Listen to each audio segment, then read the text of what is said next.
여러분 반갑습니다. 오늘 저희가 디자인 특허 사무소에서 근무하시는 김일환 디자이너분을 모시고 그 퓨전 360 디자인 출원이라는 주제로 웨비나를 진행을 해보겠습니다.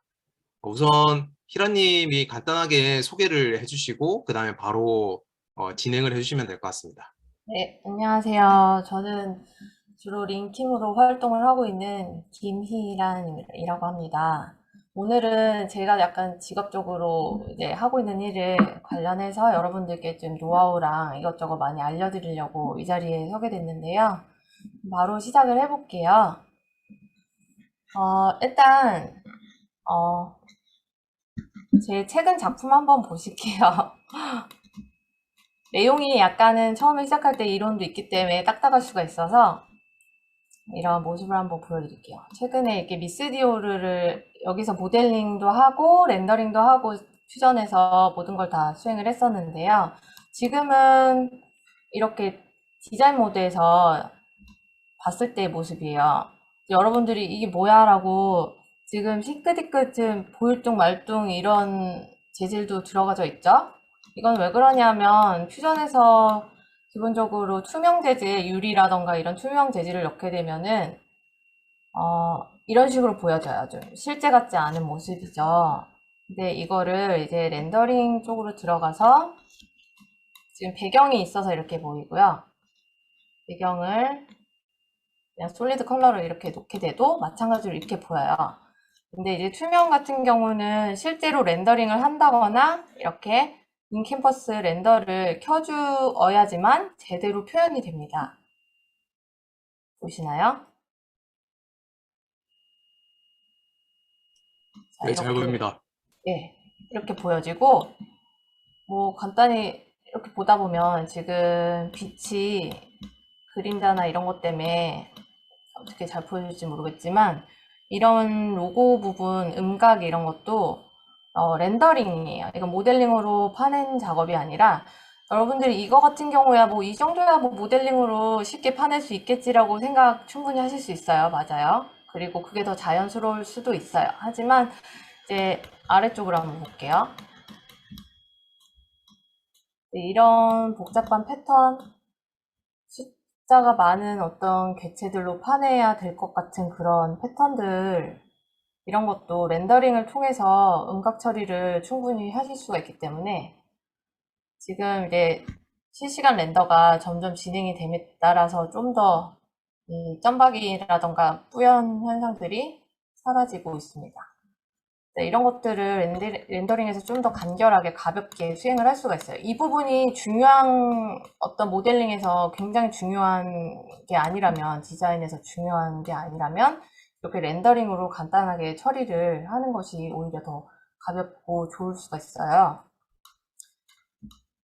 라벨도 넣었고, 이거를 이제 HDRI 퓨전에서의 확장자는 EXR로 되어 있는데 HDR 확장자라던가 EXR 확장자로 되어 있는 이런 환경 파일들을 가지고 와서 적용을 시키게 되면 제가 이제 이미지를 많이 뽑아서 페이스북 같은 데 카페에도 올려놓고 했었는데요.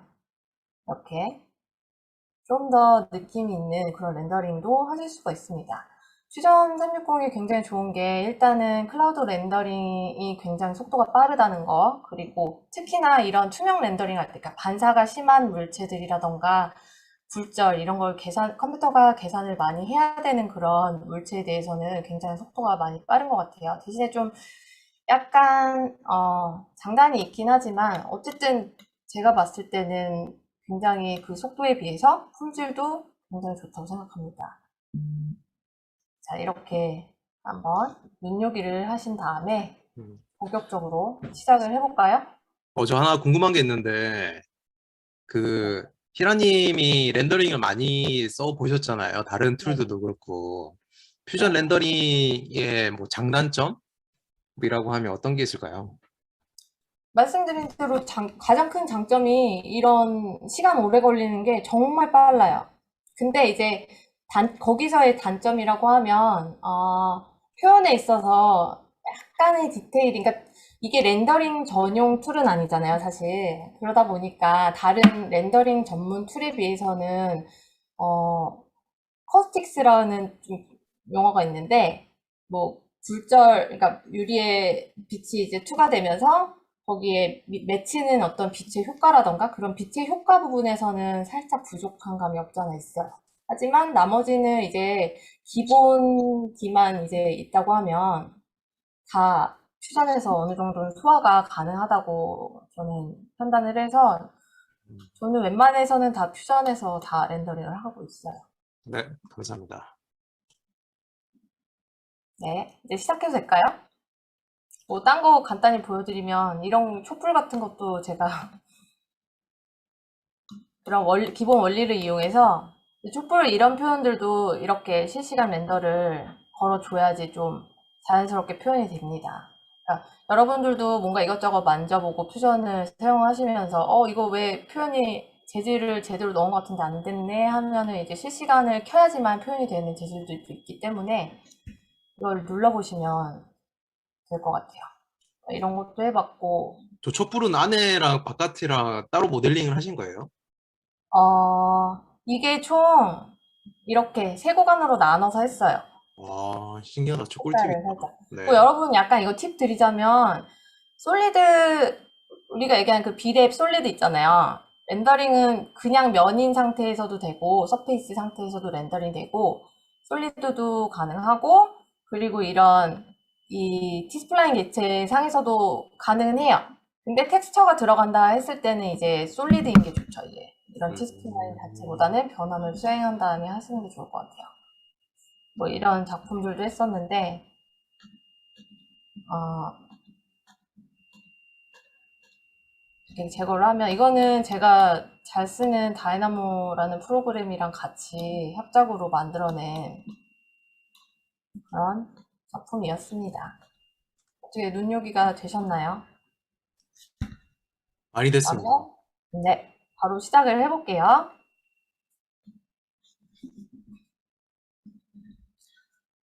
제가 보여드린 작품들 외에도 되게 저는 렌더링에 좀 많이 힘을 주는 편이에요. 그러니까 좀 자기 만족이랄까? 모델링을 하고 나면 뭔가 아주 간단한 모델링을 했다고 하더라도 뭔가 이렇게 멋들어지게 표현을 해야지 좀 직성이 풀리는 편이라 끝까지 이제 렌더링, 마무리까지 작업을 다 하고 있습니다. 향수병을 굉장히 좋아해서 이런 향수병이나 화장품 작품들이 꽤 많이 있고요. 한때 신발을 굉장히 또 모델링하는 거에 꽂혀가지고 여러 가지를 시도를 많이 해봤었어요. 이 중에는 이렇게 또 공모전 나가서 수상받은 작품들도 있죠. 지금 제가 포인터를 왔다 갔다 하는 이 힐이 사실 가장 애착이 가는 수상작이에요. 네. 또 이렇게 아까 얘기한 다이나모 프로그램이랑 합작으로 이런 작품들도 많이 만들고, 복잡한 모델링은 다이나모로 하고, 전체적인 형상이나 마무리는 퓨전 360, 렌더링도 퓨전 360으로 이렇게 작업을 하고 있습니다. 이렇게 또 외에도 굉장히 다양한 렌더링 시도라던가, 안 해봤던 시도들, 그리고 모델링에서도 안 해봤던 시도들, 이것도 시트 메탈과 티스플라인을 어떻게 엮어서 패턴을 만들어낼 수 있는지 시도하기 위해 만들었던 작품이고, 이거는 렌더링으로 또 어떤 재미난 작품을 만들 수 있는지에 대해 또 시도를 했던 작품이고, 이거는 흔히들 많이 쓰는 느낌일 수 있는데요. 백라이트 같은 것도 표현을 해봤고요. 이런 비누방을 렌더링 하는 것도 도전을 해봤고요. 다양한 도전을 하고 있습니다. 자, 이거는 제가 여태까지 이제 직업도 디자인 등록을 이제 도와주는 그런 일을 하고 있지 않습니까? 그러니까 제 디자인도 제가 만든 디자인을 이렇게 셀프 출원을 해가지고 지금 총 12개의 등록 디자인을 가지고 있어요. 이걸로 사실상 양산을 해서 판매하고 그러지는 않지만, 가지고 있어요. 지적 재산으로. 운 좋으면은 이제 또 판매가 될 수도 있겠지만, 아직까지 그런 상태는 아니에요. 자, 이렇게 치고 이제 들어갔을 때 아까 보신 모습이고요. 오늘 할 내용을 네 가지로 정리를 해봤어요. 디자인 출원을 위해서 알아둘 것들을 몇 개 살펴보고 그 다음에 출원 준비에는 어떤 것이 있는지 보겠고요. 그 다음 3, 4번이 중요한 것 같아요. 오늘의 핵심. 디자인 출원을 위한 도면의 형식과 규격에 대해서 좀 더 자세히 알아볼 거예요. 그리고 나서 제가 퓨전 360으로 실제로 어떻게 도면을 그 규격에 맞게, 형식과 규격에 맞게 작성을 할 수 있는지 보여드리겠습니다.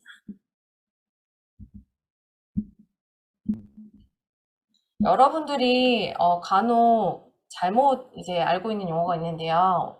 우리나라 용어에서는 디자인 특허라고 하지 않고, 그러니까 특허, 실용신안, 그리고 디자인, 상표 이렇게 용어가 정리되어 있어요. 그래서 디자인 특허라는 말은 사실 틀린 말이에요. 정확히는 디자인 등록이라고 하고, 출원도 디자인 등록, 출원이 공식 정확한 명칭이고, 우리는 여기서 짧게 그냥 디자인 출원이라고 부르도록 하겠습니다. 옆에 보시면 이렇게 서류상에서도 특허청에서 안내하는 서류상에서도 디자인 등록 출원이라고 이렇게 명시가 되어 있습니다. 그러면 디자인 출원은 왜 할까요? 출원인으로 되어 있는 우리는 사실 디자인 보호가 목적이겠죠. 하지만 이런 개인의 목적도 있지만 공익적인 목적으로는 디자인의 이용을 도모하고 디자인의 창작을 장려하는 데 있습니다. 디자인법으로 정의하는 디자인이 또 이렇게 명시가 되어 있는데요.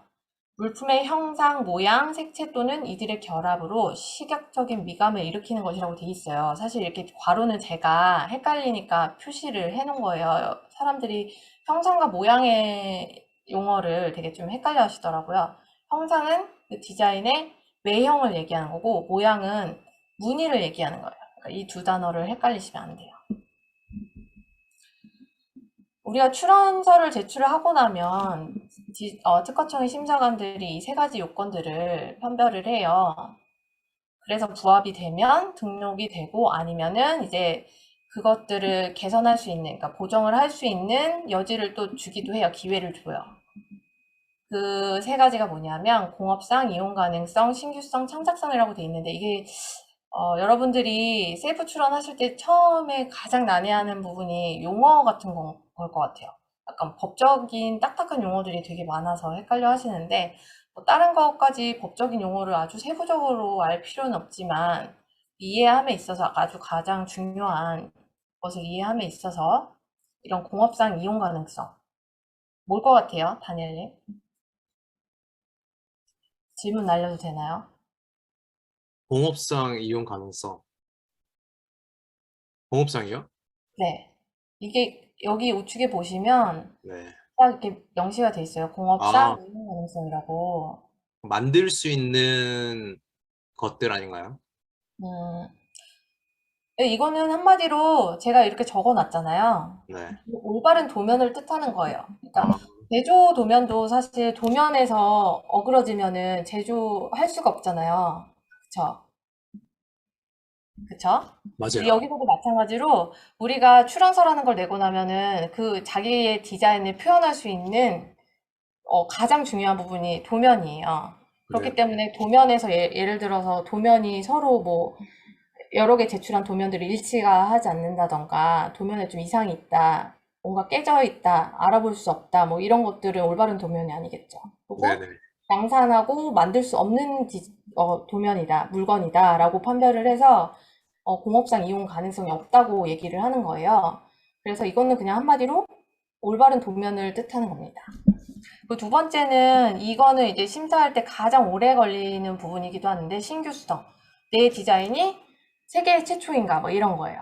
근데 약간 헷갈릴 수 있는 게 내가 공개하지 않은 나만 아는 디자인이 한 10년 전에 계속 가지고 있었어요. 근데 우연찮게 어떤 사람이 한 디자인을 내 디자인이랑 비슷한 내가 공개하지 않은 디자인이랑 비슷한 거를 출원을 하려고 이미 냈어요.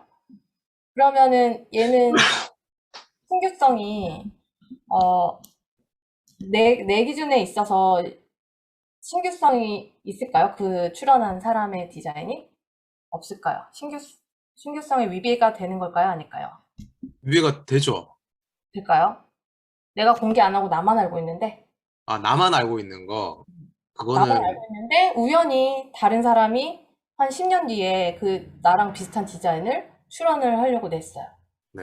그러면 그건 신규성이 포함이 안 되겠죠. 뭐 그런 뭐 케이스도 있고 어쨌든 신규성이라는 거는 말 그대로 새로운 디자인이냐 이런 거고 어 공개가 되었다면 아까 다니엘님이 살짝 질문 주셨던 것 중에 공개가 되었다면 1년 안에만 출원을 하면 충분히 등록받을 수 있는 여지가 있습니다. 그리고 창작성이라는 거는 쉬운 디자인인지 아닌지를 판별을 하는 거예요. 예를 들어서 막 동그라미, 세모, 네모 이런 거예요. 근데 뭐 구형, 뭐 이런. 구형인데 그냥 이 구형만 가지고 이거 향수병이에요. 출원하겠습니다 하고 딱 내면 될까요? 안 될까요? 안 돼요. 예, 안 됩니다. 이런 걸 얘기하는 거예요. 창작성이 어느 정도 좀 난이도가 있는 난이도라는 수위가 조금 애매하긴 하지만 너무 쉽지 않은 그런 물건을 개발을 해야 된다는 그런 거. 그리고 여기 좌측에는 제가 적어놓진 않았지만 우측에 중요한 내용들이 있어요. 저도 제가 공모전에 나갔다가 이제 실제 출원하면서 겪었던 사례인데 등록 받을 수 없는 디자인이라고 이 아래쪽에 법제 34조 그렇게 써 있는 부분 있죠? 거기를 살펴보시면 우리나라 국기라던가 훈장 아니면 남의 뭐 상표라던가 이런 게 포함이 돼 있어요. 그러면은 그거를 뺀 상태에서 순수히 내가 개발한 그런 모양만 출원을 해서 등록을 받을 수가 있습니다. 이 부분은 참고를 하셔서 나중에 실수하지 않도록 하는 게 좋을 것 같아요. 디자인 보호 기간도 알고 있으면 좋겠죠. 궁금하지 않나요, 이런 건? 자, 등록을 받게 되면 그 등록한 날에서부터 끝나는 날은 출원일로부터 20년이 된 날까지만 보호를 받을 수 있어요. 이거 내가 보호받았다, 등록됐다고 해서 무한정 평생 동안 보장이 되는 게 아니고요. 이 기간 동안만 보호를 받을 수 있습니다. 그리고 중요한 거는 처음 등록료를 내고 3년까지는 따로 어떤 행위를 하지 않아도 보호가 되지만 4년차 분부터는 연차료라는 거를 매해 내야 돼요. 그래야지만 유지가 됩니다.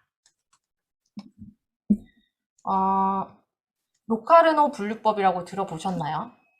굉장히 생소한 분류법인 단어죠. 생소한 단어인데요. 디자인의 분류를 우리가 꼭 물품명을 지정을 해줘야 되기 때문에 이 부분도 짚고 넘어가지 않을 수가 없어요. 우리나라에는 2014년도 7월부터 적용하기 시작됐고,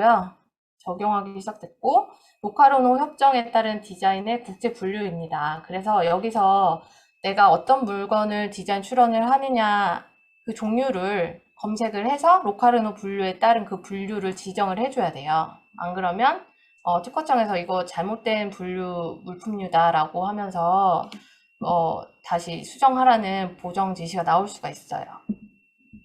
출원 시에 이렇게 기재를 하게 돼 있고요. 몇 가지 물품류, 이게 총 로카르노 분류가 31류까지 있는데요. 몇 가지 물품류에 대해서는 일부 심사라는 게 적용이 돼요.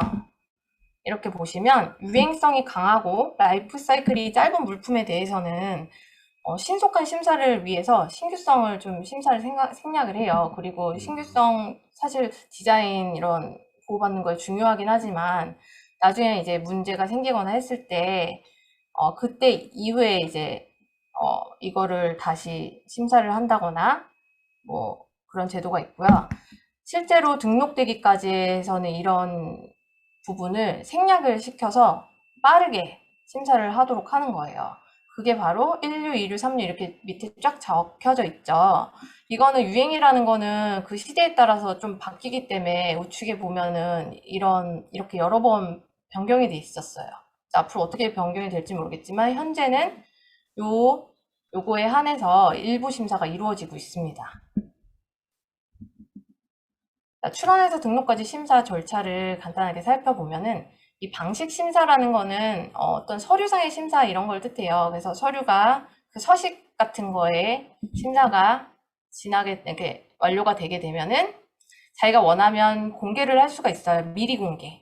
나중에 등록되고 나면 공개가 이루어지지만 미리 공개를 원하면 미리 공개를 할 수가 있습니다. 그리고 일부 심사의 품목에 한해서는 물품에 한해서는 일부 심사를 진행을 하는데 여기서 중요한 게 뭐냐면 이 아래 공업상 이용 가능성, 창작성 미비의 경우는 이렇게 의견 제출 의견 제출이라는 거는 이상이 있으니까 의견서를 내던가 의견서랑 보정서를 내던가 뭐 이렇게 처리를 해야 되는 거예요. 안 그러면 거절이 돼요.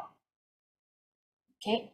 네, 그래서 이 공업상 이용 가능성 제가 아까 말씀드린 대로 일부 심사든 일부 심사가 아니든 간에 무조건 도면은 올바른 도면을 제출을 해야 된다라는 걸 제가 콕 집어서 말씀을 드리고 싶었습니다.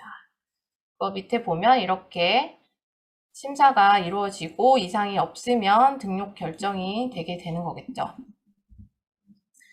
우리가 특허 출원하는데 이 세 개의 사이트가 가장 중요해요. 특허청 사이트는 그러니까 검색어로 특허청, 특허로 키프리스 이렇게 검색을 하시면 바로 뜨는데 특허청 사이트는 특허 정보를 제공을 하고 민원을 하게끔 하는 전반적인 포털 사이트고 특허로는 우리가 실제로 세부 출원을 할 때 꼭 필요한 여기에서 출원을 할 수가 있는 사이트예요. 안내도 되어져 있고요. 그리고 키프리스라는 사이트는 특허 검색 서비스입니다. 디자인 출원 준비를 한번 해볼 텐데요. 지금 직접 할 건 아니고 안내를 드리자면 이렇게 특허청에서는 4단계로 간편하게 이렇게 안내를 하고 있어요. 근데 제가 정리하기로는 전자출원을 위한 세팅이라고 해서 1, 2단계를 묶어서 이렇게 표현을 해봤어요. 특허 고객 번호라는 걸 받아요. 이거는 특허로에서 다 하실 수가 있는데 주민등록번호 받듯이 이렇게 한 번에 번호를 받아두면은 내가 평생 쓸 수가 있는 번호예요. 이걸 통해서 좀 간편하게 매번 출원을 하실 수가 있습니다. 그리고 인증을 위해서 이것도 지적 재산이잖아요. 이게 재산이기 때문에 굉장히 중요하고 인증서를 통해서 이루어지게끔 되어 있어요. 그래서 이렇게 2단계가 이루어지고 나면 전자출원 소프트웨어를 우리가 설치를 해놔야 되거든요. 그게 이루어지고 나면 이제 우리가 이 소프트웨어를 통해서 명세서 도면을 작성을 하고 서식도 작성을 하고 그러고 제출을 하면 됩니다. 절차상은 굉장히 간편한 편이에요. 그래서 이 3가지 단계는 특허로 사이트에 들어가시면 굉장히 자세하게 안내가 되어져 있고 그 가이드대로만 따라하면 여러분들이 쉽게 하실 수가 있어요. 뭐 궁금해 하실까봐 제가 좀 말씀드리자면 미성년자의 경우에는 법정 대리인, 부모님이죠, 거의. 그래서 부모님을 통해서 특허 고객을 등록을 한 다음에 방법은 똑같아요. 출원할 때에도 법정 대리인을 통해서 하실 수가 있습니다. 이 부분은 이제 제가 안내하는 거예요. 출원서라는 걸 작성을 하는 게 어렵다고 생각하면 어려울 수도 있지만 솔직히 안내를 따라가면 굉장히 쉬울 수도 있어요. 근데 제가 가장 쉽게 출원서를 작성할 수 있는 방법은 키프리스에서 자기가 출원할 디자인이랑 좀 비슷한 자기가 출원할 물품류, 물건 그 종류를 검색을 한 다음에 가장 비슷하고 합당하다고 생각하는 공보를 하나 찾아서 하나든 2개든 찾아서 그거를 참고하는 거예요. 남의 거지만 누구나 다 볼 수 있게끔 되어 있기 때문에 특히 주의하실 거는 이제 미리 공개된 것들은 아직 등록이 안 된 상태로도 공개가 되어 있기 때문에 등록되어진 공보를 찾아서 자기가 참고를 하시면 되겠습니다. 그래서 그 안에서 참고할 수 있는 것들은 도면, 물품류, 물품의 명칭, 여기 명세서상에 기재될 수 있는 모든 것들을 내가 참고를 할 수가 있어요. 그 방법이 가장 쉬운 방법이라고 생각이 들어서 이렇게 안내를 하고 있습니다. 출원서 작성. 출원서에는 서지사항과 디자인 도면이 있는데요. 디자인 도면이라고 써져는 있지만 그 도면 이미지 파일 플러스 그 도면에 대한 설명이 포함된 게 바로 디자인 도면이라고 되어 있는 거예요. 그래서 이거를 먼저 명세서 작성기, 아까 다운받은 프로그램, 전자출원을 위한 ESW 중에 하나죠. 그걸로 작성을 하고 나서 저장이 이렇게 HLZC라는 파일로 저장이 되고 나면 이 파일을 서식 작성기라는 또 다른 프로그램에 집어넣어요. 그럼 자기가 필요한 부분들은 여기서 발췌를 해서 쭉쭉 작성이 이루어져요. 그러면 나머지 빈칸들은 자기가 이제 기재를 해서 완료를 할 수가 있는데요. 이렇게 끝나고 나면 바로 온라인 제출을 그 상태에서 서식 작성기 상에서 하실 수가 있습니다. 쉽죠? 네. 봐야지. 네, 머릿속으로는 절차상은 굉장히 편해요. 이게 바로 출원서라는 거예요. 출원을 하고 나면 마지막에 이제 출원 완료된 문서가 이렇게 자기가 볼 수 있게 되어 있는데 앞부분이 서지상, 좀 전에 얘기했던 여러 가지 내용들이 있고 얘기해도 되죠? 네. 네네. 이렇게 내용들이 있고 수수료 부분도 있죠. 이렇게 아까 말씀드렸듯이 감면을 받고 나면 28,200원 이렇게 나왔습니다. 그 디자인의 도면 이 부분이 이제 우리가 실질적으로 도면에 대한 설명과 이미지 도면들인데요. 이거는 제가 중간에 좀 생략을 시켜서 편집을 해놓은 상태라 요거 3개밖에 없고요. 이런 내용들이 있어요. 요 맨 위에 물품류도 적고 물품의 이름도 이렇게 적어줘야 돼요. 그리고 맨 마지막에도 이렇게 형상과 모양 그리고 색채까지 포함을 시킬 건지 말 건지도 뭐 이렇게 기재를 해줄 수 있고 좀 더 자세하게 약간 자세하게 더 적을 수 있는 여지가 있는 부분이 바로 디자인의 설명 부분이에요. 여기서는 내가 참고로 하고 있는 공보에서 더 플러스 마이너스 시킬 수 있습니다. 특허청에서는 이렇게 우측에 보시면 나홀로 출원을 위한 디자인 도면 가이드북까지 이렇게 내놓고 사람들에게 배포를 할 만큼 권장을 하고 있어요. 셀프 출원을. 그리고 그 서식 작성기라던가 명세서 작성기 이런 프로그램들을 다운받아 보시면 아시겠지만 굉장히 자세하게 이렇게 안내를 잘 해주고 있어요. 서식 작성기의 경우는 모의 출원이라는 걸 또 해볼 수가 있어가지고 처음부터 끝까지 자기가 연습 삼아 수행을 해볼 수 있도록 이렇게 안내도 하고 있습니다.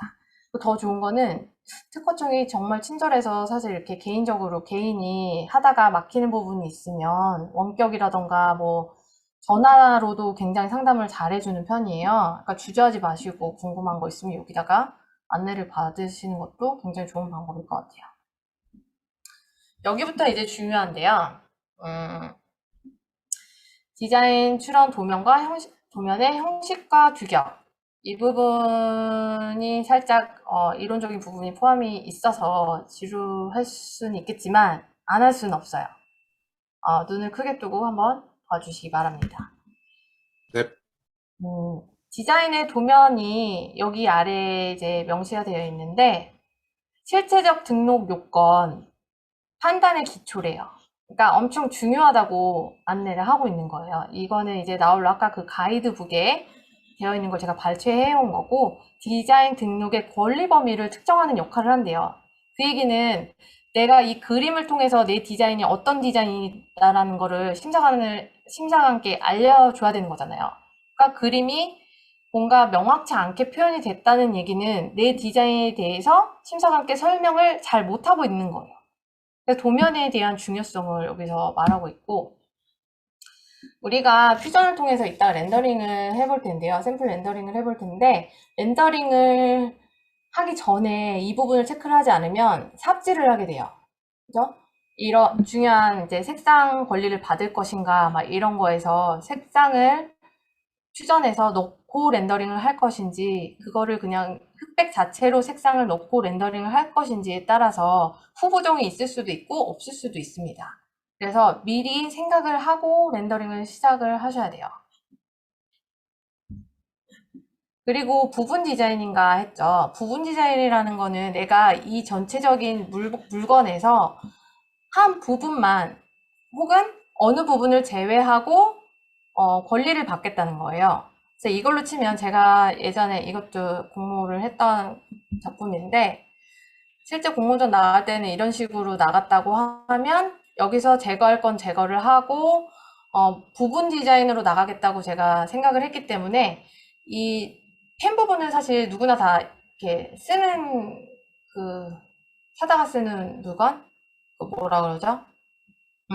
아무튼 그런 거기 때문에 제가 등록을 받을 필요는 없잖아요. 제 권리 부분에 해당하지 않잖아요.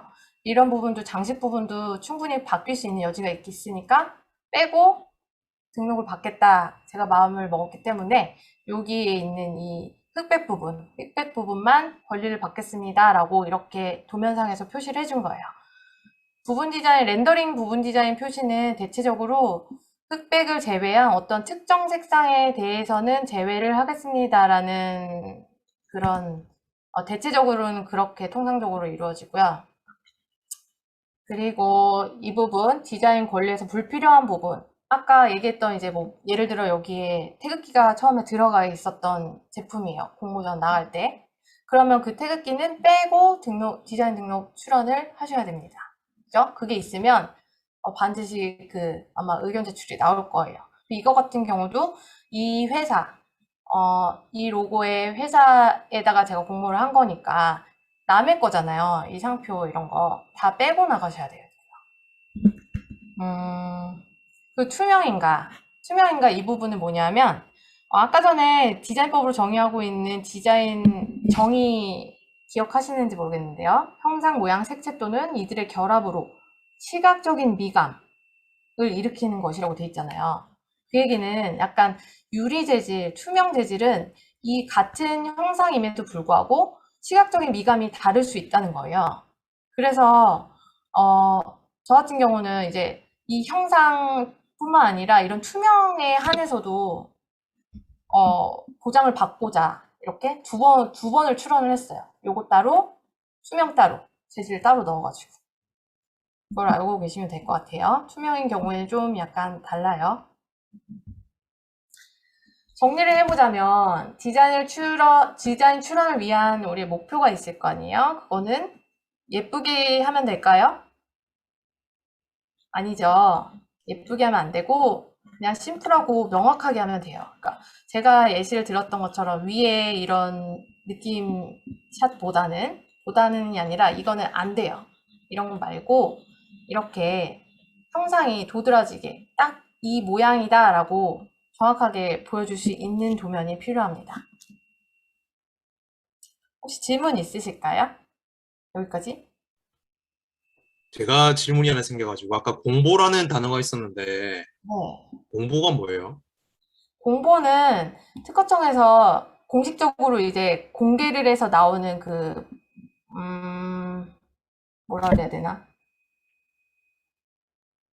공식적으로 공개를 한 상태의 문서. 음, 음, 그거예요. 네. 그거 말고는 아직 따로 질문은 없습니다. 근데 이따 공보는 찾는 방법을 제가 알려드릴게요. 감사합니다. 마지막에. 도면의 유형에 대해서도 한번 살펴봐야 돼요. 특허청이 여러 가지 다양하게 도면을 받고 있는데요. 지금 첫 번째 이 이미지는 선도라고 보시면 되죠. 선으로 된 도면. 그래서 이런 식으로도 출원이 충분히 가능하고, 지금 오늘은 이걸 할 건 아니고, 렌더링 도면을 할 건데요. 렌더링은 이거는 제가 이제 회사에서 퓨전으로 했던 렌더링 도면입니다.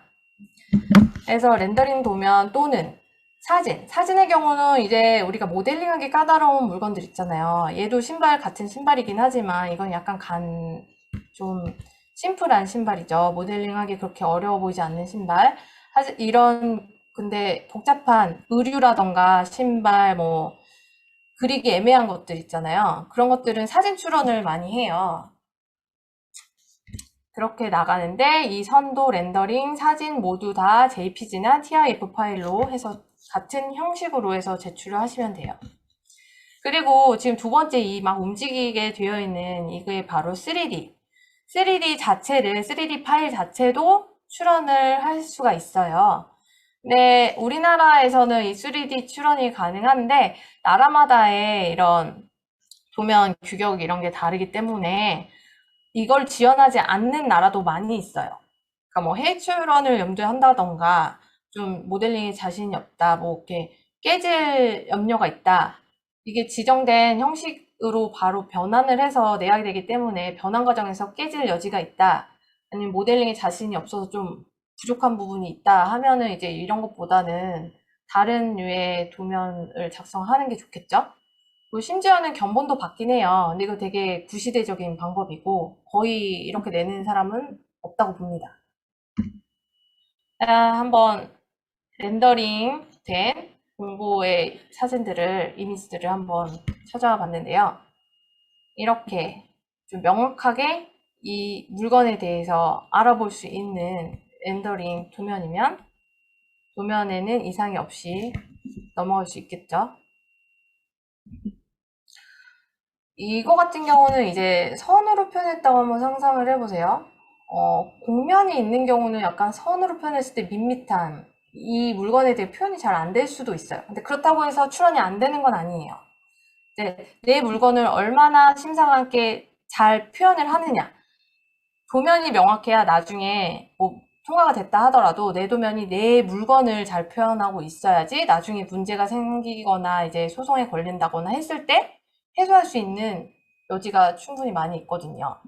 그러니까 도면이 그만큼 많이 중요하고, 이 같은 경우도 뭐 여기 부분이 이제 꽃 부분이 곡면 이런 거기 때문에 이제 렌더링으로 했어도 굉장히 표현이 자연스럽고 잘 되는 물건이겠죠? 그라데이션 표현은 선도로 할 수가 없을 것 같아요. 그죠? 아니면 이렇게 렌더링 선이라고 해서 선을 이렇게 막 그으면서 표현하는 방법도 있긴 한데, 우리나라에서는 이런 선 긋는 거는 그러니까 무늬인지 약간 또 오해의 소지가 있기 때문에 별로 권장하진 않아요. 렌더링도 렌더링 나름이에요. 이렇게 약간 밋밋한 렌더링을 위해 엣지 선들 있죠? 엣지 선들을 꼭 선도 표현하듯이 선으로 이렇게 출원이 되고 등록받은 케이스입니다.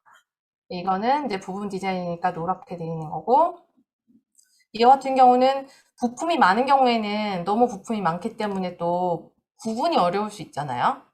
그때는 이제 흑백일지라도 흑백의 명암에 따라서 이제 재질을 조금씩 달리 줘가지고 구분을 하기도 합니다. 여기도 좀 밋밋한 그림이지만 엣지 선들이 표현이 되어 있고, 이거는 아마 색상 관리는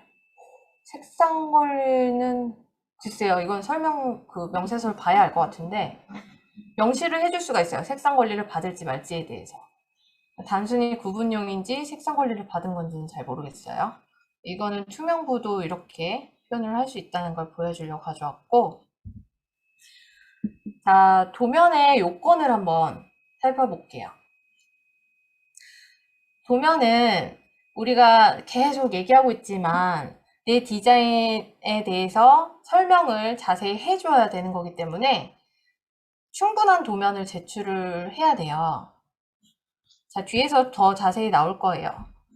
그 얘기는 이제 충분한 도면, 하지만 도면의 개수가 제한이 있진 않아요. 여기 밑에 써 있어요.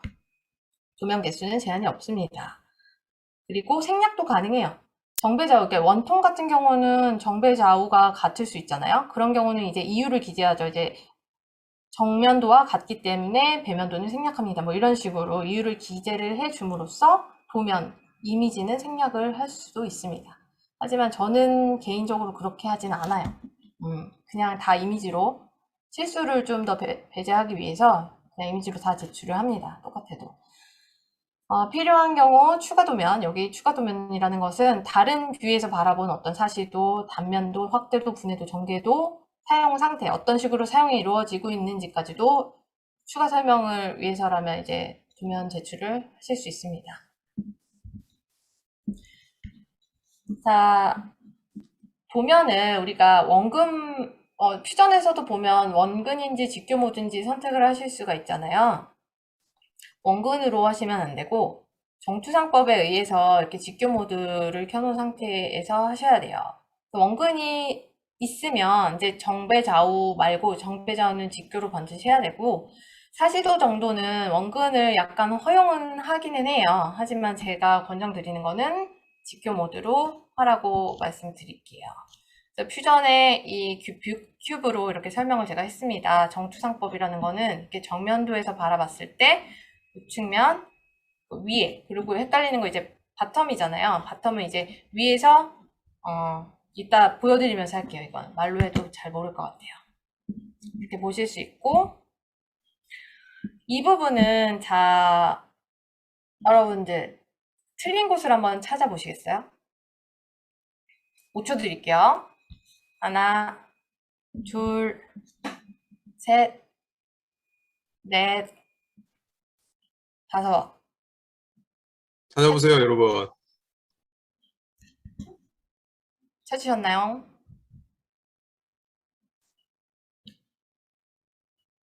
우측면도 나왔습니다. 또 있어요. 두 개예요, 두 개. 두 개라고 합니다, 여러분. 네, 찾아보세요. 요거 좀 어려울 수 있어요.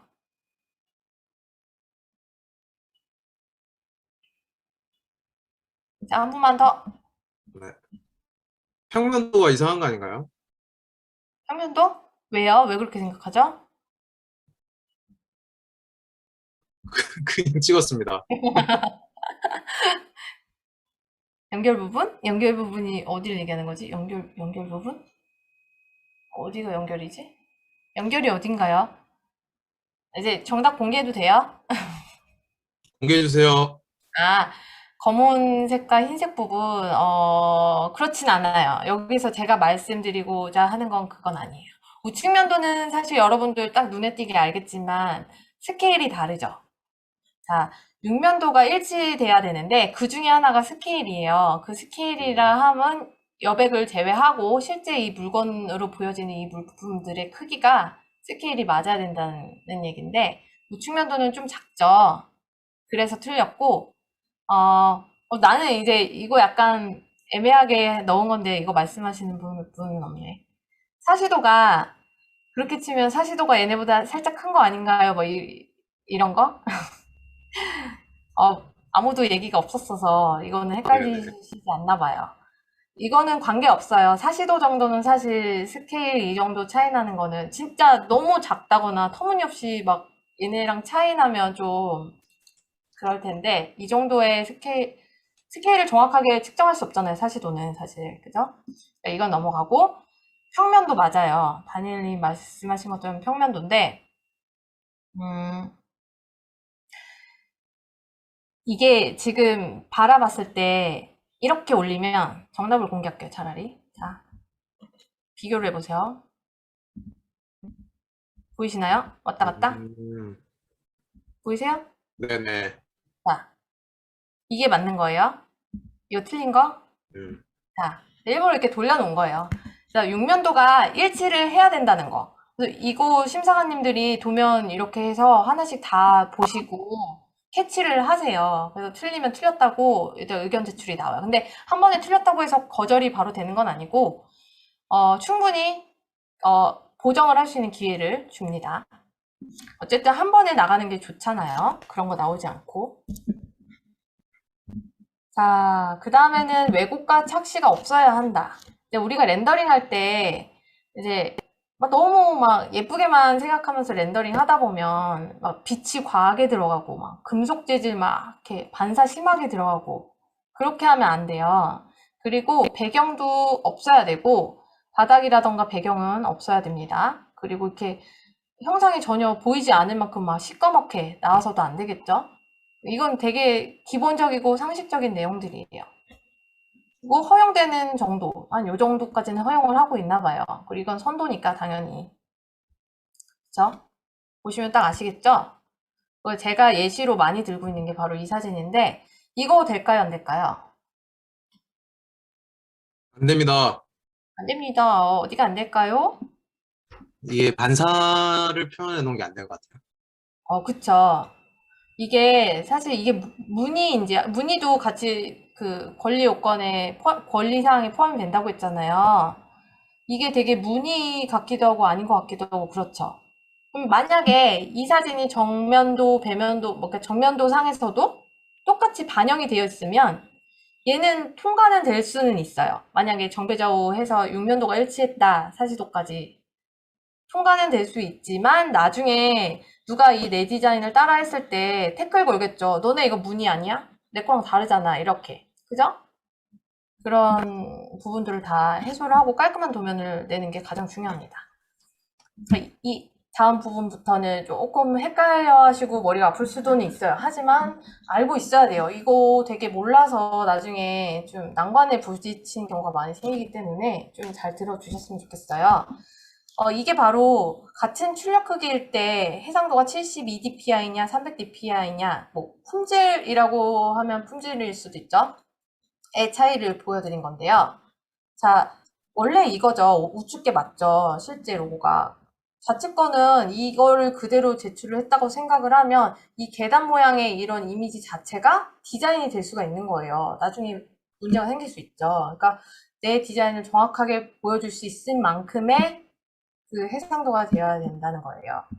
근데 그거를 이제 계산하는 방법을 제가 뒤에 좀 써놨는데, 해상도를 확인하는 방법은 파일에서 우측 버튼 클릭하고 속성에 들어가면 이런 식으로 확인할 수가 있는데요. 여기에서 뭐 1000단위로 되어 있는 여기가 픽셀 부분이고, 그다음 DPI 막 이렇게 써 있어요. 사실 픽셀, DPI 뭐 이런 거 좀 헷갈릴 수 있어요. 두 개가 어떤 관계이냐. 그 부분을 이제 뒤에서 보여드릴 건데요. 이거는 타 이미지 툴에서 확인할 수 있는 방법을 한번 넣어본 거고, 우리가 사용하는 그 명세서 작성기에서 명세서 작성기의 한 부분을 제가 캡처를 한 건데, 여기에서 안내가 되어 있죠. 여기도 160mm, 222 이하에 되는 도면만 첨부를 할 수 있습니다. 그 이상이 넘어가면 자동으로 160으로 줄어서 들어가요. 나중에 그러면 이게 스케일상의 문제가 생기는 거죠. 예를 들어 가로로 긴 연필 같은 물건이 있다고 치면은 걔의 좌측면도의 경우는 좌측면도는 제대로 된 스케일로 들어갈 건데, 정면도에서 바라본 이 가로로 긴 모양이 이미지가 160이 넘어가는 문서에 대해서는 자동으로 줄어서 들어가니까 서로 스케일이 달라지겠죠. 그런 문제가 생길 수 있어요. 그래서 이 계산법을 알고 계셔야 돼요. 픽셀이라는 거는 전체적인 이미지 크기를 얘기해요. 우리가 뭐 사실 해상도라고 해서 혼돈이 올 수 있지만 그냥 우리는 이렇게 정리를 하겠습니다. 이미지 크기는, 전체 크기는 픽셀, 그리고 위에서 얘기한 이 출력 몇 미리, 몇 인치 이런 것들은 출력 사이즈를 얘기하는 거예요. 어떤 문서를 실제 출력을 한다거나 아니면 문서상에 삽입을 했을 때 그때 사이즈를 이야기하는 거예요. 그리고 얘네 둘에 의해서 크기가 결정이 되기 때문에 이 아래를 잠깐 살펴보면은 같은 출력 크기 상에서 아까 얘기한 이 앞전에 이 그림을 생각하면서 보시면 160이라는 같은 출력 크기 내에서 해상도가 커지면 이 픽셀 수는 커지겠죠. 이 얘기를 왜 하냐면 우리가 실제로 렌더링을 걸 때는 이 픽셀 수를 보고 걸 거 아니에요. 몇 픽셀? 이렇게 여기서 보시는 퓨전의 렌더링 창이죠. 몇 픽셀.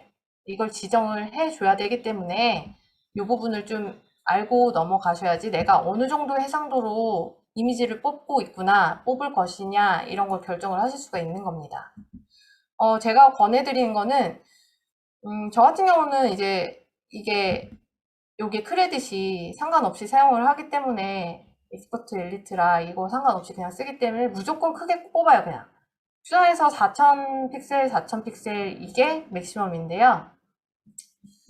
그랬을 땐 이제 600dpi로 지정을 해야 올바른 출력 사이즈로 문서를 삽입할 수가 있습니다. 이렇게 해상도가 커지면 같은 픽셀 내에서 해상도가 커지면 사이즈는 이렇게 줄어들겠고 출력 사이즈는 줄어들어서 우리가 삽입을 하고 나면 이런 크기가 되겠고, 뭐 중간 사이즈다 그러면 이 정도 되겠고, 넘치는 사이즈다 그러면 그냥 맥시멈으로 자기가 알아서 줄어가지고 160으로 들어가겠고, 이제 그 부분만 이해를 하시면 돼요.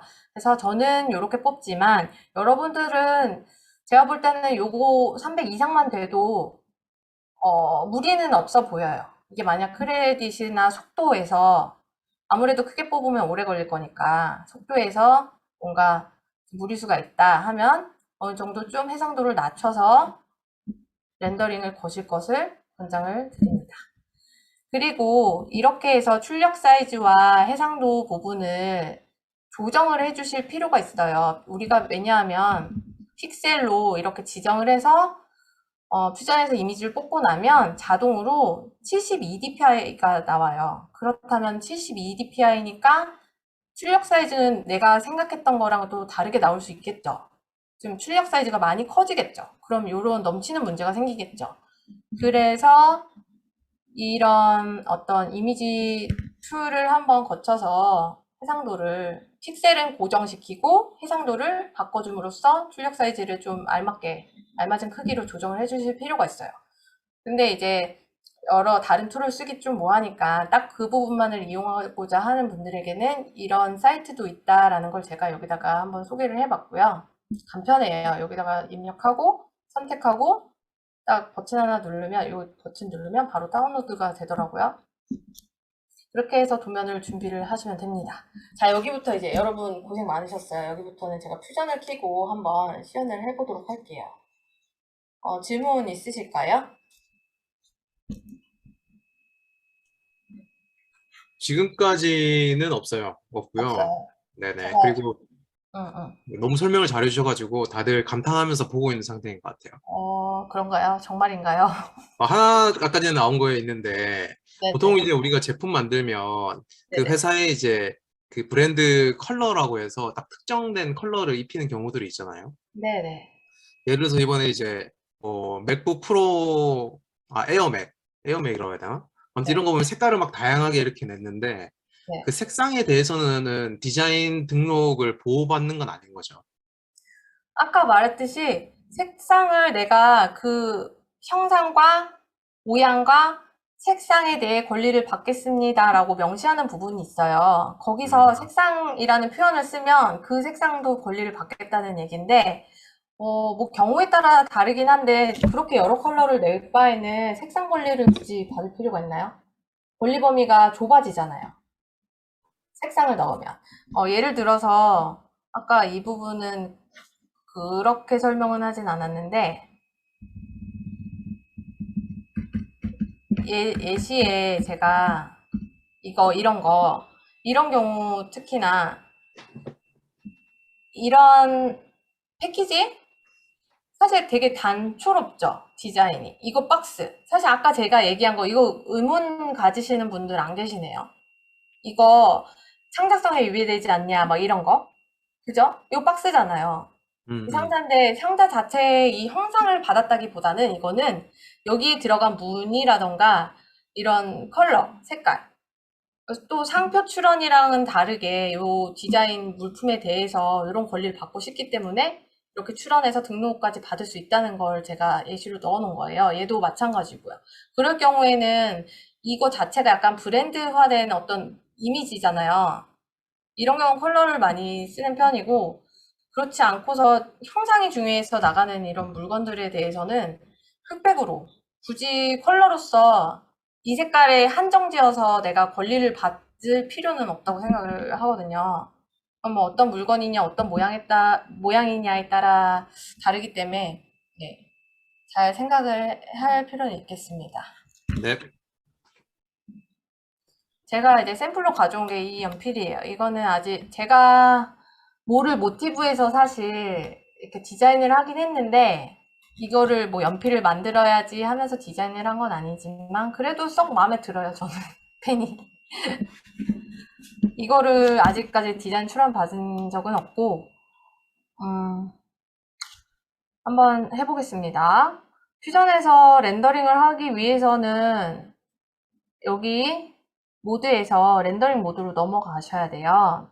이렇게 넘어가면 특성 1이 약간 이런 식으로 저같이 직교 모드를 선호하는 사람한테는 좀 불편한 상황일 수 있어요. 퓨전은 원래 그런데 이렇게 왔다 갔다 하는 과정에서 기본값이 원근으로 되어 있어요. 퍼스펙티브. 그리고 이 위에 거 여기 오소그래픽이라고 되어 있는 게 직교 모드인데요. 직교 모드가 자꾸 풀려요. 근데 이건 좀 주의를 하셔야 돼요. 퓨전으로 이 직교 도면을 뽑으려면. 그래서 여기서도 조정을 하실 수 있고, 여기 환경 씬 세팅이라고 되어 있는 여기서도 카메라 부분에서 오소그래피를 지정을 하실 수가 있습니다. 똑같습니다. 이렇게 직교 모드 선택하는 거 하나, 그리고 그라운드를 꺼주셔야 돼요. 그래야지 바닥에 생긴 그림자라던가 반사라던가를 없앨 수가 있거든요. 그리고 세 번째가 솔리드 컬러 상태에서 여기를 배경을 하얀색으로 만들어 주어야 돼요. 지금 특수한 경우에 물체가 형상이 좀 잘 안 드러나는 어떤 특이한 물체가 있다고 했을 때는 배경을 넣어도 상관은 없는데 대신에 일률적으로 바꿔야겠죠? 정배 좌우 사시도 뭐 이렇게 내는 모든 도면들을 보통의 경우는 흰색 바탕을 놓고 그렇게 작업을 하시는 게 올바릅니다. 그 다음에 해야 될 게 이제 카메라를 내가 스케일을 맞게끔 선택을 해야 돼요. 스케일을. 그래서 스케일 전에 그거 할게요. 1대1 비율로 먼저 맞출게요. 자, 네 번째 1대1 비율이라고 제가 설명하겠습니다. 1대1로. 그래서 왜냐하면 여백을 좀 좁게 하기 위해서 제가 그냥 1대1로 한 거거든요.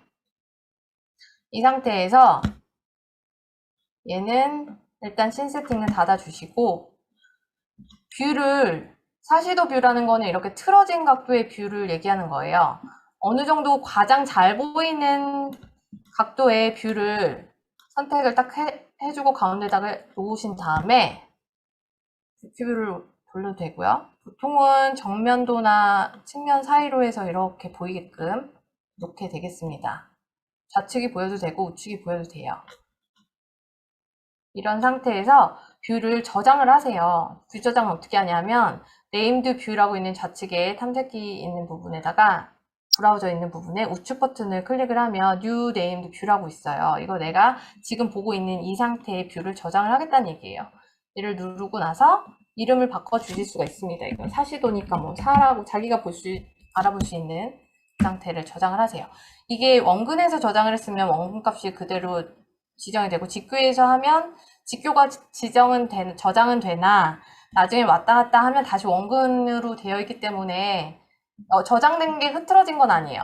원근에서 다시 직교로 놔주시기만 하면 그 뷰로 돌아올 수 있어요. 이렇게 저장된 뷰로. 자, 사시도 하나를 넣고 그 다음에는 정배 좌우 정배 좌우 상하 이렇게 6개 도면을 넣어주시는데요. 제가 처음에 시작점을 정면도로 할 것을 권해드릴게요. 평면도로 하지 마세요. 맨 위 이거. 지금 한글판으로 되어 있나요, 제가? 오, 얘는 왜 한글이지? 신기하네. 저장했을 때 아마 한글로 저장했을 거예요. 그런가요? 네. 아무튼 그 탑이라고 되어 있고 영어로는 이 맨 위에서부터 시작하지 마시고 정면도에서 시작을 하세요. 나중에 이게 조금 뭔가 문제가 있었던 경우가 있어가지고 저는 이렇게 권해드릴게요.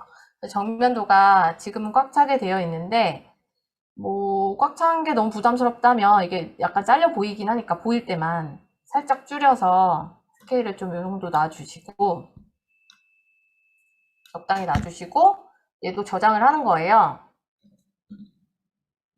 이렇게 저장을 해놓고 여기 확인하시고요. 꼭 프론트 돼 있는 거.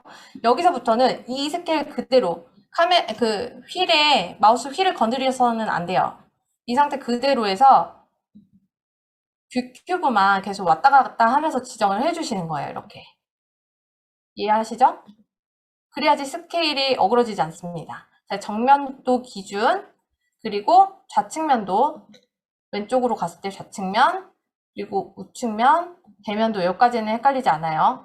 그리고 상면도는 정면도에서 위에 걸 눌러야지 이게 탑이에요. 이거 방향 바뀌면 안 됩니다. 그리고 정면도에서 밑으로 내려야지 이게 저면도가 돼요. 이게 만약에 시작점이 다르면 이 상태의 저면도는 방향이 달라졌기 때문에 거절 사유될 수 있어요. 그래서 항상 정면도에서 시작하는 걸로 하고 이게 뷰큐브로 계속 왔다 갔다 돌리기만 하기 때문에 굳이 정면도, 배면도 이거를 저장 안 해주셔도 돼요. 사실 안 해도 돼요.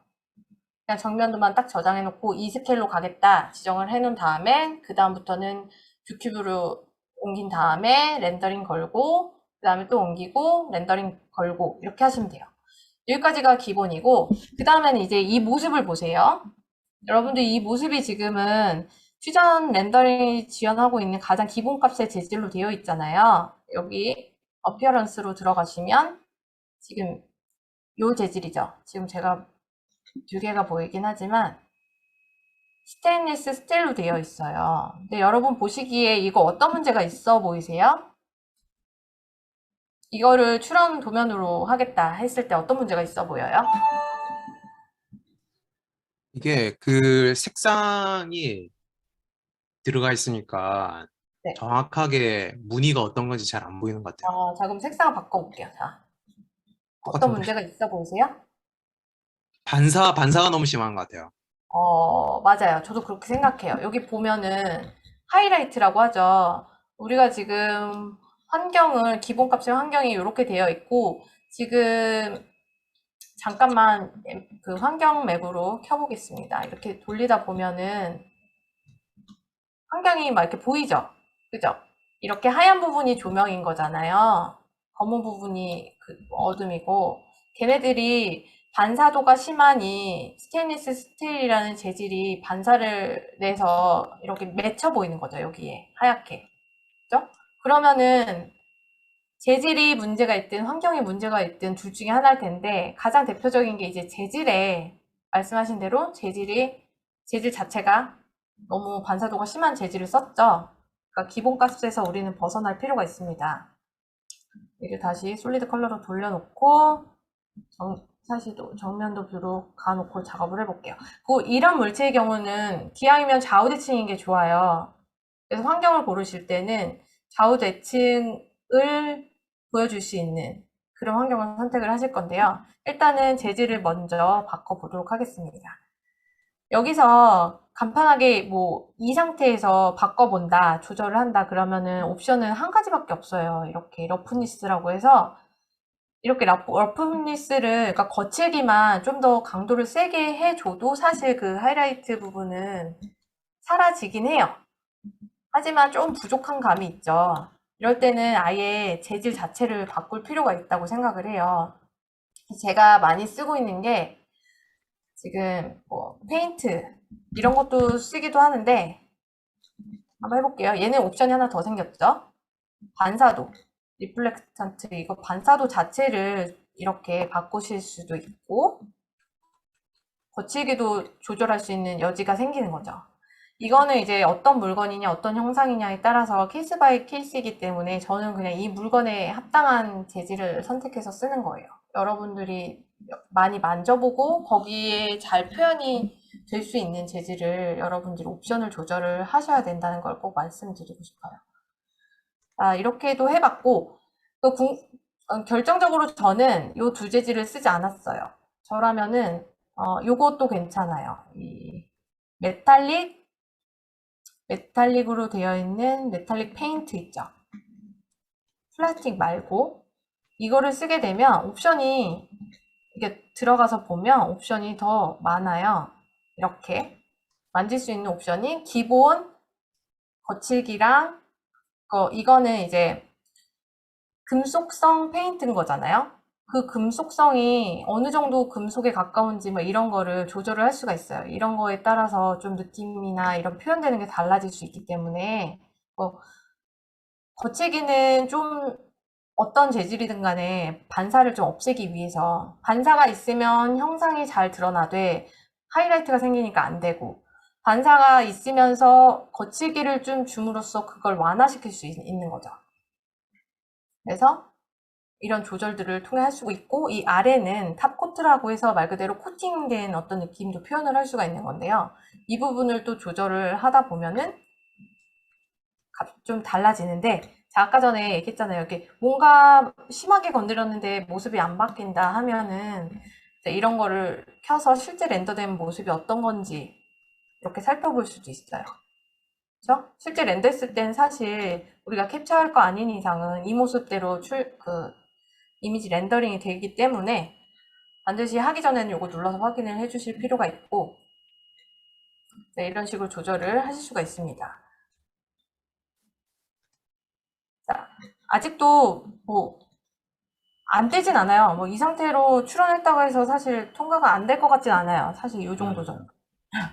근데 뭐 만질수록 내 디자인이 좀 더 자세히 보여줄 수 있으니까 마지막으로 이거는 그냥 팁인데 알고 가셔도 되고, 만질 수 있는 부분을 한 가지 더 말씀을 드리자면, 여기 아래에 어드밴스드 컨트롤. 여기서 보면 또 컬러 선택 하나를 할 수가 있는데, 이거는 하이라이트 자체 색깔을 아마 바꿔주는 그런 걸 거예요. 그래서 얘를 또 만져보면은, 이건 탑뷰에서 티가 많이 나요.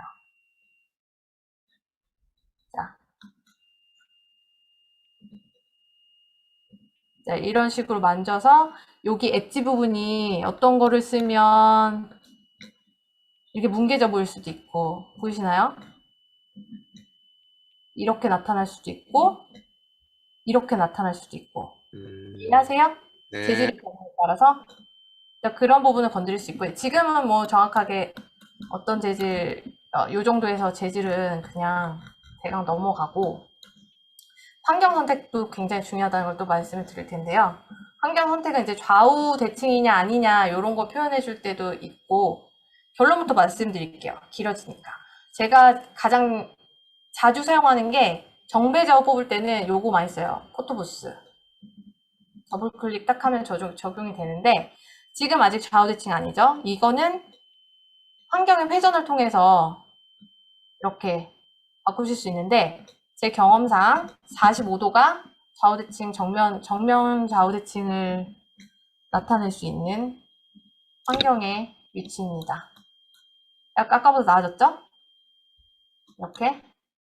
그리고 이걸 탑에서 보면 이 환경 그대로를 평면도, 저면도를 뽑게 되면 여기는 너무 어둡고 여기는 너무 밝잖아요. 그죠? 물론 허용은 될 수 있지만 좀 더 우리는 나은 도면을 뽑기 위해서는 저는 요거보다는 상면, 저면도는 스카이라이트를 쓰는 편이에요. 좀 다르죠? 균일한 어떤 평면도의 모습을 볼 수가 있습니다. 이렇게 뽑게 되는데, 어쨌든 정배, 좌우, 상하 큐브를 돌리고 확대해가면서 잘 보이는지를 확인 다 하셨으면 정작 렌더링을 할 때에는 요 아까 저장해놨던 요 뷰 스케일 그대로를 렌더링을 뽑으셔야 돼요. 일단은 이렇게 보셨으면 얘를 끄시고 렌더링을 하게 되는데, 여기서의 픽셀 값을 저는 4000 정도로 놓는다 아까 말씀드렸죠. 로컬 렌더 하게 돼도 이 정도 선에서는 속도 차이 그렇게 안 나는 것 같아요. 하지만 이제 투명 재질이라던가 반사도가 있고 막 그런 컴퓨터 계산이 많이 들어가는 물체 재질의 경우에는 속도 차이가 상당히 많이 나요. 클라우드 렌더링이 훨씬 빨랐던 것 같아요. 그래서 로컬 렌더 놓고 하시면 자기의 그래픽카드 이용해서 렌더링이 이루어지시고 크레딧은 나가지 않습니다. 그래서 이렇게 어드밴스드해서 품질을 좀 더 높여서 출력을 하시면 될 것 같고요. 아니면 클라우드 렌더에서 이렇게 16 크레딧 나간다고 되어 있죠. 렌더를 딱 눌러서 수행을 하시면 돼요. 그래서 정면도. 근데 약간 아쉬운 부분이 이렇게 렌더링해서 여기에 적재가 되고 나면 여기 이렇게 뜨잖아요. 이렇게 적재 올리면 시간 걸릴까봐 제가 안 할게요. 먹통될까봐. 적재 올리면 이렇게 이미지가 뜨는데, 안 뜨나? 여기처럼 이런 식으로 이렇게 뜨면은 여기에 각각마다도 이름이 좀 주어질 수 있었으면 좋겠는데 그건 안 되는 것 같아요. 그래서 일단 자기가 잘 기억하게 순서대로 정면도, 정배, 좌우, 상 이렇게 순서대로 자기가 좀 기억을 하실 필요는 있겠어요. 나중에 헷갈리지 않도록. 도면이 꼬여서 이름을 잘못 지정해서 출원서에 도면 삽입을 잘못 넣게 되면 낭패이잖아요.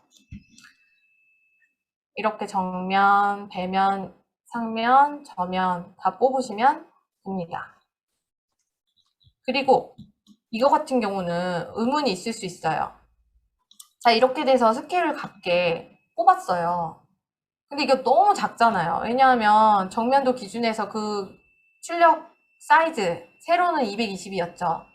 가로 160에 222 사이즈에 맞게 해서 출력을 했는데 스케일이 너무 여기에 맞추다 보니까 얘가 너무 작잖아요. 그죠? 어쩔 수 없어요. 스케일은 일단 맞추고 보고 추가도로, 필요한 도면에 추가도로 확대도를 하나 더 넣어줄 것 같아요. 저 같으면. 이렇게. 지금 이미 왔다 갔다 하니까 원근으로 바뀌어져 있죠. 자, 여기까지가 일단 실전이었고 실전 1이었습니다. 다시 PPT로 한번 가볼게요.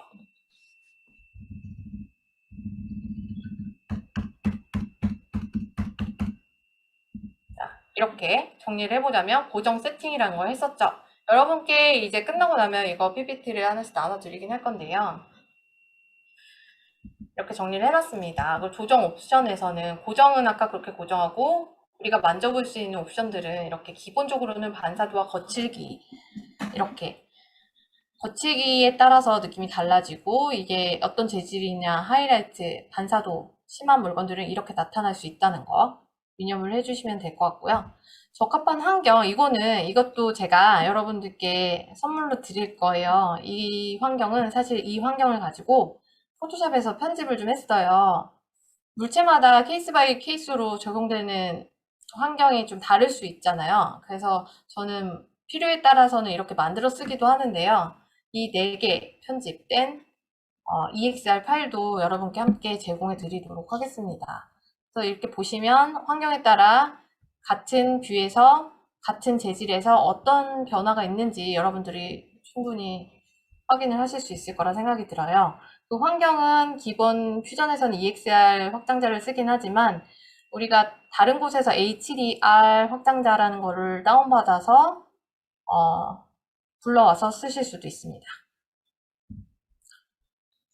이렇게 환경이 지금 이거는 제가 뭐 쓸데없는 내용일 수도 있는데 얘는 약간 적색빛이 나요. 적색빛이 나고 저 같으면 이제 요거 환경으로 정배자우를 뽑을 거고 이 환경으로 스카이라이트로 상하를 뽑을 건데 색감이 좀 다르잖아요. 얘는 완전 흑백인데 얘는 약간 적색빛이 돌아요. 맞아요. 이거 확인해 보면 약간 적색빛이 있는 이미지예요. 그래서 이거를 흑백으로 그냥 단순히 흑백화 해준 이미지도 같이 드릴 거예요. 그러면 이거를 만약에 쓰게 되면 적색빛이 빠진 이런 이미지로 렌더링을 하실 수 있을 겁니다. 이렇게 아까 회전하는 거 보여드렸고요. 이거는 팁인데요. 자, 이거는 설계창을 캡처한 모습이에요. 얘는 렌더창을 캡처한 모습이고 얘는 로컬 렌더를 한 거고 얘는 클라우드 렌더를 해본 거예요. 이 둘에는 차이는 거의 없어요. 그쵸? 근데 이제 우리가 경우에 따라서는 크레딧 문제보다도 속도 면에서 또는 가끔은 진짜 어떤 물체의 경우는 캡처하는 게 더 형상이 잘 나타날 때가 있더라고요. 그래서 설계창 캡처라던가 렌더창 캡처를 할 때도 있어요. 어떻게 하냐면 간단합니다. 렌더 모드에서는 여기 보이는 이 캡처 이미지, 우리가 얘기하는 RC 캡처 이런 거 아니에요. 스크린샷 뭐 이런 거 말고 퓨전에서 제공하고 있는 이 캡처 기능을 이용해서 할 수가 있어요. 그러면 여기도 마찬가지로 렌더 뽑을 때랑 마찬가지의 이런 해상도 크기 지정을, 픽셀 지정을 하실 수가 있습니다. 그리고 설계창에서도 마찬가지로 여기는 버튼이 어딨냐 하면 여기 파일에 캡처 이미지라고 되어 있는 부분 있죠? 이 부분을 클릭하면 마찬가지로 또 이런 창이 뜨게 돼요. 그럼 얘가 가운데 있는 딱 그 상태에서 하셔야지 이제 바운더리에서 벗어나지 않고 캡처가 됩니다. 이런 방법을 이용할 수 있는데 그걸 이용할 때 추가적으로 특히 이런 이펙트, 효과라는 게 있어요. 이 부분 중에서 오브젝트 섀도우 말고 이 아래 앰비언트 어클루전이라고 되어 있는 게 있어요. 이게 한글판에서는 주변 회색이라고 돼서 자체 물건끼리의 어떤 그러니까 그림자 같은 거를 살짝씩 주어지는 거예요. 그러면서 형상을 좀 더 윤곽을 도드라져 보이게 하는 그런 효과가 있다고 해야 될까요? 캡처 기능 쓰실 때는 그런 것들도 껐다 켰다 하면서 한번 확인을 해줄 필요는 있습니다. 여기서는 별로 티가 안 나네요. 물건에 따라서 티가 확 날 때가 있거든요. 자, 이것도 마찬가지로 캡처, 렌더창, 아이고, 이렇게. 이것도 보면은 설계창 캡처 나쁘지 않아요. 이 느낌. 그죠? 충분히 표현 잘 되고 있어요. 클라우드 렌더 말고, 뭐냐. 오히려 얘는 렌더창 캡처보다는 설계창 캡처가 훨씬 더 이미지가 잘 나타나고 있네요. 자, 이제 팁을 드려볼게요. 이 부분 이제 시간이 좀 오버되긴 했는데 거의 다 끝났어요. 이 팁 부분을 좀 설명을 드리자면 이 이미지를 두 개를 비교해 보시면 알겠지만 가끔 이렇게 각진 현상이 나타날 때가 있어요. 이거는 어떻게 해결을 할 수가 있냐면 여기 설계창에서 디자인 모드에서 각각의 이 물건, 한꺼번에는 안 되고 각각의 물건에서 우측 버튼을 누르시면 여기에 디스플레이 디테일 컨트롤이라는 항목이 있어요. 이거를 누르고 들어가면 뭐냐면 그 메쉬 품질을 높여주는 거예요. 지금은 이렇게 돼 있지만 픽스드로 고친 다음에 얘를 하이로 바꿔주시면 좀 메쉬가 품질이 높아지면서 그런 각진 현상이 사라지게 됩니다. 그래서 필요에 따라서 얘가 자세히 이렇게 봤을 때 각진 현상이 생겼다 그러면 얘를 바꿔보시면 좋을 것 같고요. 두 번째는 아까 말씀드렸죠? 이 부분은 생략할게요. 디스플레이 설정에서 효과도 한번 이용해봐라. 그리고 자, 세 번째는 명명된 뷰. 아까 뷰 저장하는 거 우리 배웠었잖아요. 거기에서 우리가 렌더링 이 모드에서 보면은 사실 이 뷰 저장을 하면 얘네 값들도 좀 환경이라던가 이런 것도 같이 그 세팅된 값들도 저장이 됐으면 좋겠는데 그렇지가 않아요. 내가 정면도에서 이 환경을 썼고 탑에서는 이 환경을 썼고 다른데 매번 기억할 수는 없잖아요. 그래서 저 같은 경우는 이거는 그냥 팁으로 여기 나와 있는 이 뷰에서 지금 또 원본으로 바뀌어서 이렇게 보입니다. 이 뷰에서 여기 이름에다가 그냥 같이 저장을 한번 해주는 거예요. 정해놓고 예를 들어 뭐 포토부스를 썼다. 그러면 이렇게 포토부스 이런 식으로 약간 메모를 이걸 이용하는 걸 잘 쓰고 있어요. 그리고 필렛 이 부분 또 중요해요. 이거 좀 재밌는 사항이 될 수도 있는데요. 이 두 가지는 한꺼번에 보여드리겠습니다. 자, 예제를 딴 걸로 자, 이런 예를 들어서 간단하게 펜을 제가 만들었어요.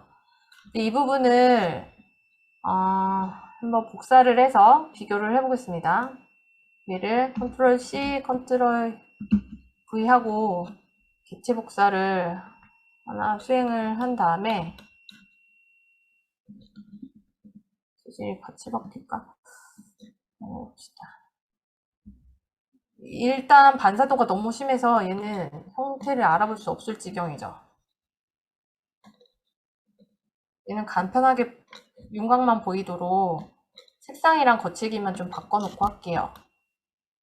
그리고 당연히 그림자를 꺼버리고 얘도 배경을 하얀색으로 놓고 직교 모드로 이렇게 해놓고 얘는 정면도 기준해서 이렇게 놓고 한번 보겠습니다. 지금 보면 너무 각진데 이렇게 각진 것들이 지금 보세요. 실시간 렌더를 안 했을 때는 더더욱이 그림자 표현이 안 되고 있기 때문에 형상이 전혀 안 보이고 있죠.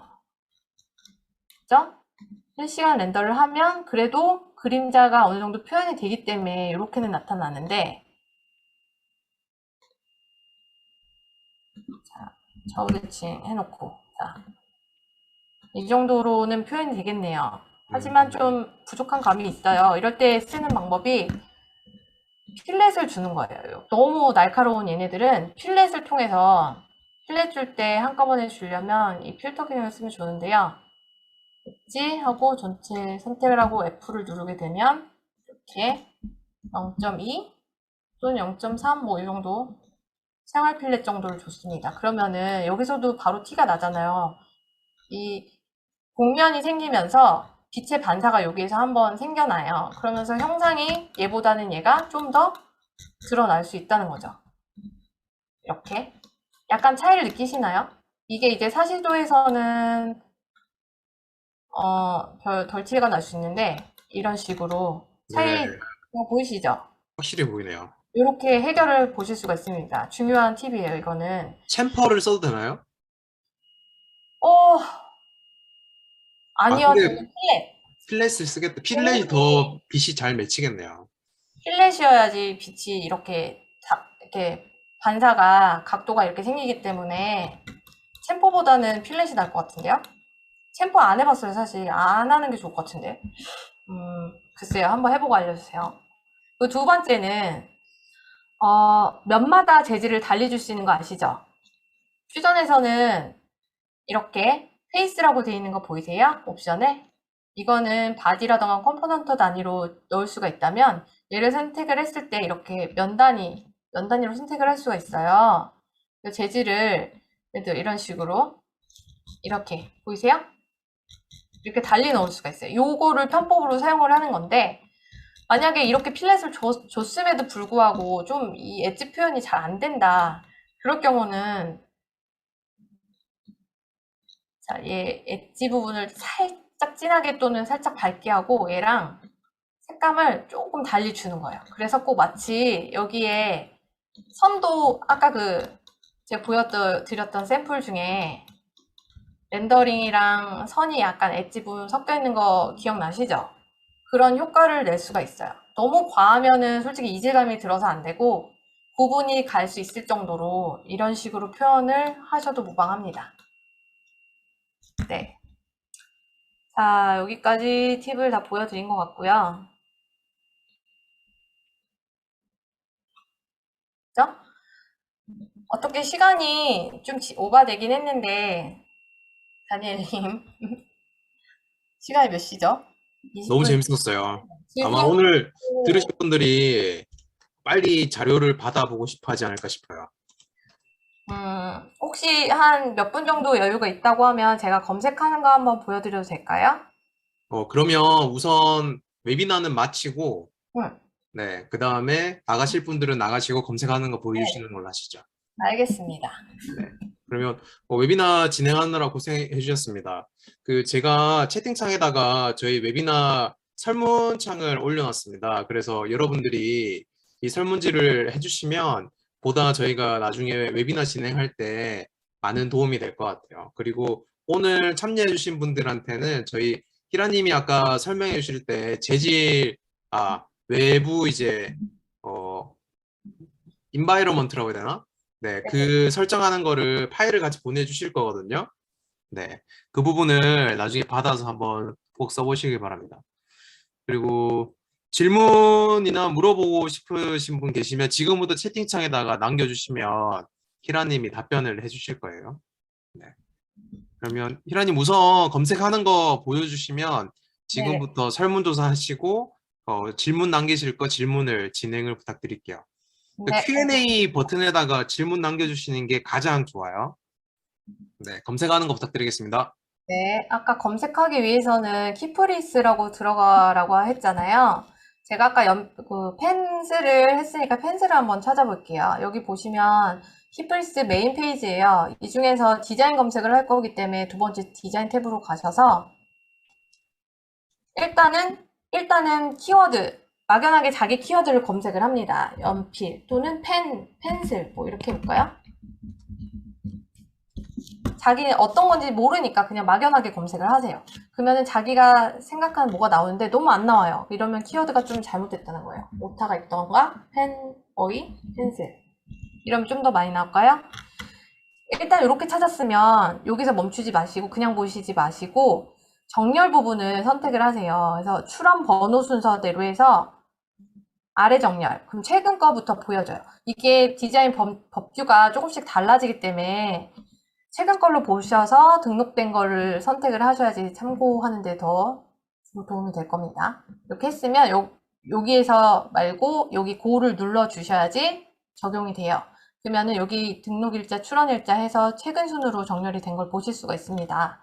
이 중에 어떤 거든 참고할 만한 거를 클릭을 해서 들어가요. 지금 여러 개를 참고해도 되니까 일단 아무거나 하나 들어가 보면 이게 나오긴 나오죠? 네, 여기서 팁을 하나 더 드리면 그냥 여기서 끝내지 마시고 아까 분류라는 거 있었잖아요. 국제 분류, 요거는 우리가 기재할 때 분류지만 한국 분류라고 하면 이거를 좀 더 필터링 되게끔 하는 그런 분류 코드예요. 그래서 요거를 이렇게 눌러보시면 어떤 부류의 어떤 모양의 그런 건지 이렇게 안내가 되기도 하는데 이 뭐가 나오다 말아요. 얘기를 하나를 없애고 상위로 올라갔을 때 나오기도 하고요. 이게 지금 검색이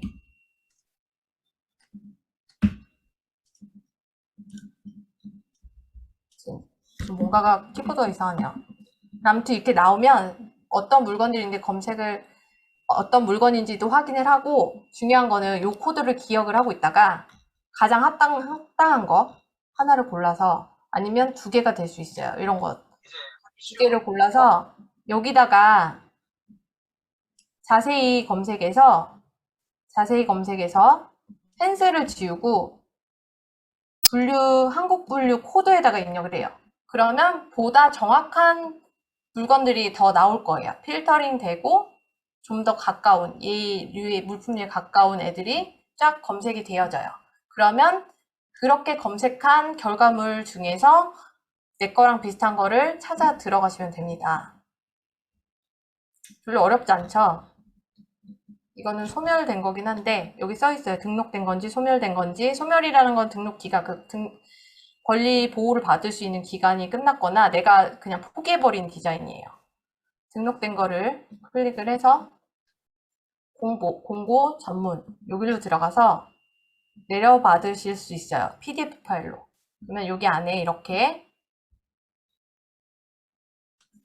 분류, 19류라는 거. 이건 상세 분류니까 뒤에 건 신경 안 쓰셔도 돼요. 19류 내가 찾았죠? 그럼 기재할 수 있어요. 출원서에.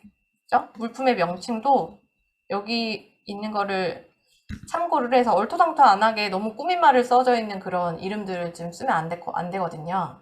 그러니까 설명부라던가 요점 이런 것들을, 그리고 도면은 어떤 식으로 정확하게 이루어졌는지 참고를 하셔서 자기 출원 명세서를 작성을 하시면 됩니다. 여기까지예요.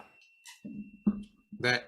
그러면 질문 나오기 전에 제가 잠깐 공유할 내용 공유해 드릴게요. 공유하기가 왜 안 되지? 지금부터 질문해 주실 분은 네, 질문 부탁드리겠습니다.